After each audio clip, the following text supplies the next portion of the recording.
Labadiena, žiūrovai. Čia taip netikėtai gavos. Važiuoju, pabandysiu prafilmuoti. Važiuoju šitą Abergavenį, toks yra miestas Velse. Nieko jis neypatingas, tiesiog šiaip noriu nufilmuoti. Į kolekciją dar įsimes dar vieną ne filmuką, miestą tebūnie taip.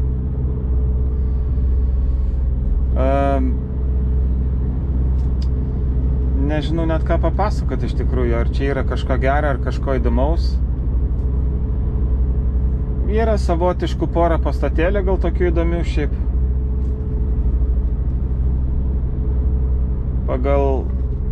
Aš čia ne kartą buvęs, ta prasme, gal tik tais gražioj vietai, vat kalnelių yra aplink. Bet nežinant, nuo to, ko aš nežinau, tai man atrodo, kad čia nieko nėra iš tikrųjų. Toks atrodo ramiai vietai, pramonės nėra. Tai va, tai pasakysiu tiek, kad net nežinau, ką čia papasakoti apie šitą miestą. Gal kas aktualu yra vairuotojam, furistam, tai yra stovėjimo aikštelė. Ir čia galim fūram sustot. Permiegot, kas nori. O čia tuoj privažiuosim. Pabandysiu kamerą pasukti į šoną. Dešiniai pusė, va ten, kur motociklai stovi, už šviesoforių, kur yra. Va ten. Nežinau, man atrodo, naktį nemokama čia yra. Negaliu pasakyti, nes aš pats čia nemiegojęs. Bet va, jo, čia. Bet čia yra, esu matęs, kad čia fūra stovi. Tai va, o sakau, pats miestas, tai nežinau, toks. Nu, pamatysit patys, ką čia man sakyti. Iškai nežinau, jeigu reiks kamerą pasuks į šoną. Šitą patrauksiu iškai dabar.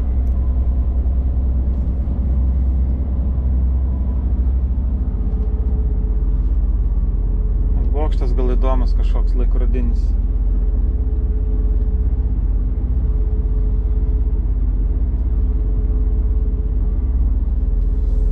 Pirmą kartą, kai važiavau čia, tai galvoju, kur aš čia važiuoju, bet mes, kadangi važiuojam pagal žemėlapius, tai čia toks kampelis biškį neblogas yra.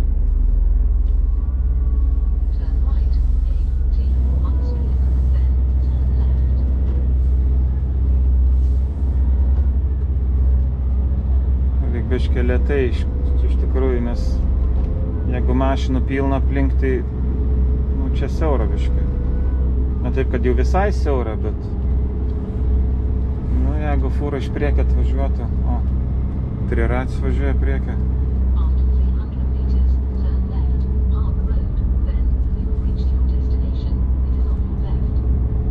Netoli čia mano parduotuvė, o dar prie to paties, prie šito filmavimo, tai filmuoju dar dėl to, kad jisai visas prasivažiuos. Šiaip bent taip stengiasi visada filmuoti, kad visas jeigu žinau, kad per visą miestą pravažiuosiu, tai toks biški noras yra nufilmuoti.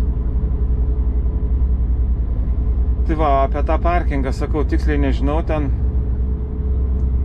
man atrodo, kad diena gal mokama, bet aš iš patirties, kiek esu pastebėjęs, daug kur ten po 6 vakarą nemokamai yra. Tai va, sakau, jeigu kam aktualu, gatvės pavadinimo nepasakysiu, nepažiūrėjau, bet tas, kas važiuos pro šalį, gali susivesti.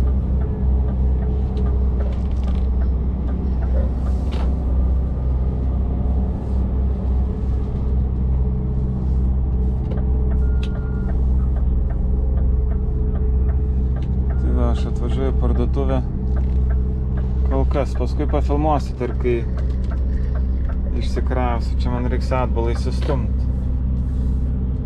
Tas šiukšlių pilna. Biškai siaura bus. Nieko, ką padarysi.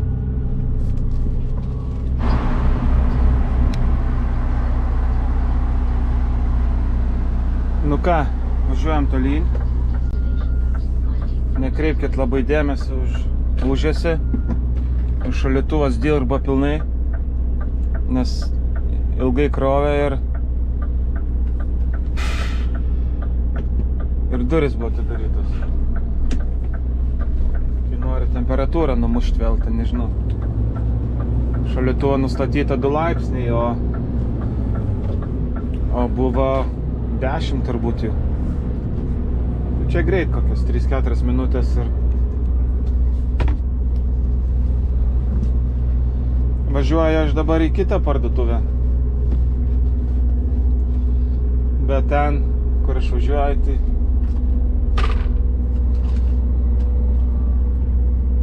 taip įdomu žiūrėti žmonėm. Ten, kur aš važiuoju, ten per tą miestą nesu niekad nei pravažiavęs ir neteks pravažiuoti. Šitam darbe tikrai ne. Ir jis yra pakrašty, tai ten net nėra nei ko filmuoti iš tikrųjų. Krūmai tik tais. Medžiai viskas. Tai va.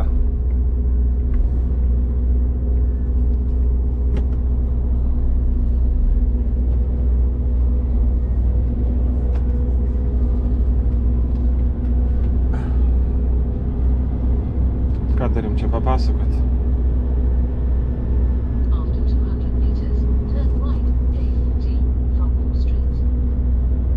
Dėl nakvynių? Nežinau, gal čia normaliai turėtų būti, aš galvoju.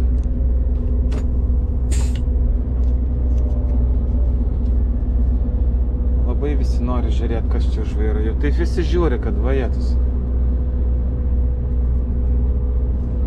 Kareivių statula kažkokia.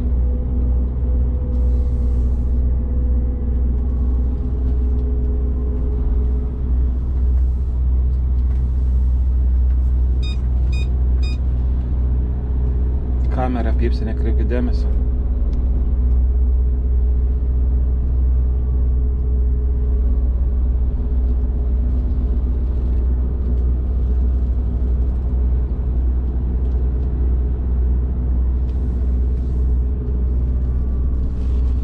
Žiūrovai pamatys dar vieną miestą, jeigu kas nematė.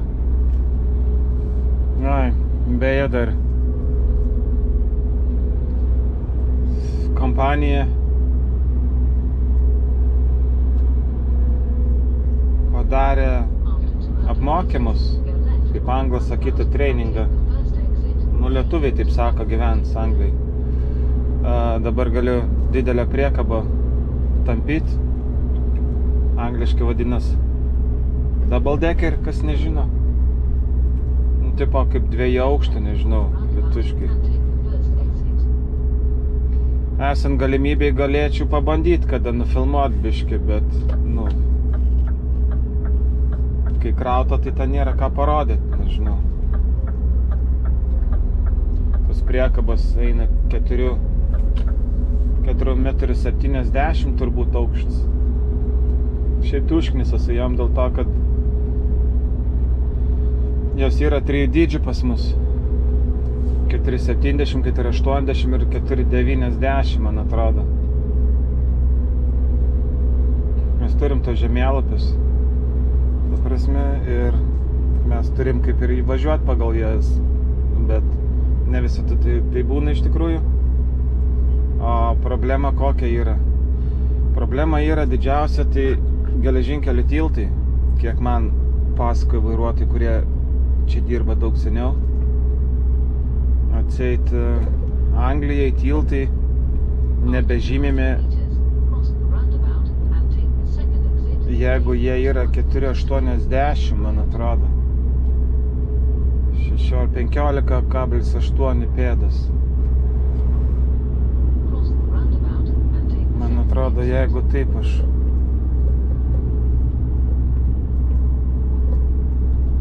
Jo, man atrodo, kad taip.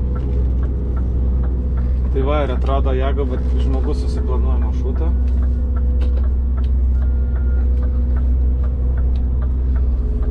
ir tipo žemų tiltų nėra, tai dar jisai turėtų kaip ir atkreipti dėmesį, ar nėra geležinkelio tilto.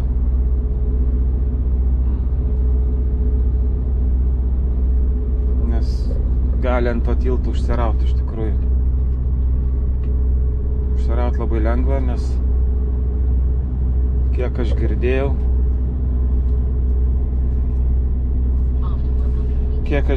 pas mus vienintelis niuansas, už ką galim skristi iš darbo, tai iš karto, jeigu nuskinsim tiltą. Jau tipo nieks nepadės, nei advokatai, nei profsąjunga, nes vienas vairuotojas anglas, jisai seniai išdirbęs. Šiaip sakė, vienas iš geriausių vairuotojų dar buvo. Nežinau tik kaip jie vertina tą gerumą, bet pats palindo po tiltu ir visi buvo labai nustebę, kaip. Ir jisai tai profsąjungai priklausė, jo, ir išmetė iš darbo.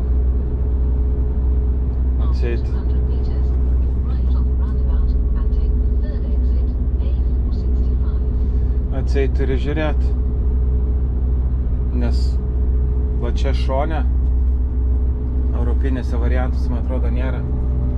Va čia matos du skaičiai, ne, 16 ir 0.